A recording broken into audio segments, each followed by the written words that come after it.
भगवान बोले, हे अर्जुन, ये तुझे कैसे मोह रूपी दुर्बलता आ गई? यह न तो आर्य पुरुषों को शोभा देती है, न स्वर्ग दिलाती है और न ही यश। तू जिनके लिए शोक कर रहा है वे शोक करने योग्य नहीं है, और तू ज्ञानियों जैसी बातें करता है। ज्ञानी न मृत शरीर का शोक करते हैं, न जीवित का। श्री भगवान बोले, जैसे इस शरीर में बाल्यावस्था, युवावस्था और वृद्धावस्था आती है, वैसे ही मृत्यु के बाद दूसरा शरीर प्राप्त होता है।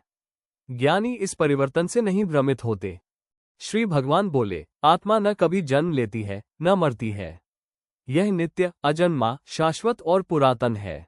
शरीर के नष्ट होने पर भी यह नष्ट नहीं होती। श्री भगवान बोले, हे भारत, यह आत्मा सबके शरीर में अवध्य, न मारने योग्य है, इसलिए किसी भी प्राणी के लिए तू शोक करने योग्य नहीं है। श्री भगवान बोले, अपने धर्म को देखकर भी तू विचलित न हो। क्षत्रिय के लिए धर्मयुक्त युद्ध से बढ़कर कोई अन्य कार्य नहीं है।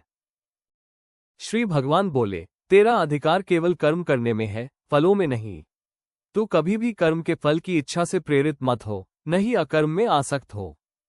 श्री भगवान बोले, बुद्धियुक्त व्यक्ति इस जीवन में ही शुभ और अशुभ दोनों कर्मों को त्याग देता है। इसलिए योग में स्थित हो जाओ, क्योंकि योग ही कर्म में कुशलता है।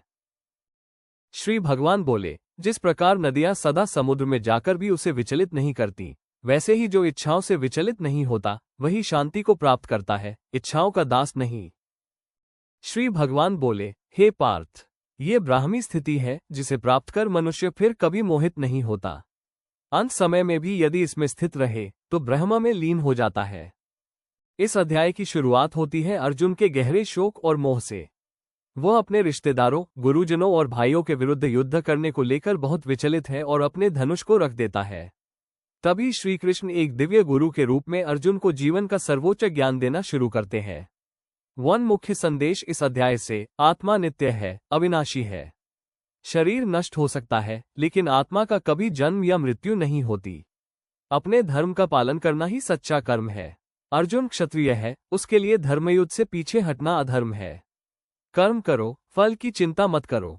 श्री कृष्ण कहते हैं, कर्मण्येवाधिकारस्ते मा फलेषु कदाचन, मतलब ये कि हमें सिर्फ कर्म करने का अधिकार है, फल पर नहीं। स्थिर बुद्धि वाला व्यक्ति ही सच्चे योगी की तरह जीवन जीता है। ऐसा व्यक्ति न सुख में डोलता है, न दुख में टूटता है। ज्ञानी वही है जो अपने भीतर के शांति स्रोत को पहचानता है, जो विषयों की इच्छा से ऊपर उठ चुका हो। बुलिस क्यों यह अध्याय महत्वपूर्ण है? ये गीता का आधार स्तंभ है। यहीं से श्री कृष्ण कर्म, आत्मा, धर्म और ज्ञान की गहराई से व्याख्या करते हैं। यही वो मोड़ है जहां अर्जुन एक योद्धा से एक साधक बनता है। फायर और अब इंतजार कीजिए अध्याय 3 का कर्म योग। अगर आप जानना चाहते हैं कि बिना फल की इच्छा के कर्म करना असल में कैसे संभव है और कैसे हर सामान्य मनुष्य भी आध्यात्मिक बन सकता है अपने काम के जरिए, तो चैप्टर 3 आपके लिए सबसे जरूरी है। अगला वीडियो सुबह 7 बजे आएगा। कर्म योग, काम ही साधना कैसे बने। बेल सब्सक्राइब करें और बेल आइकन दबाएं ताकि आप वो चूक न जाएं।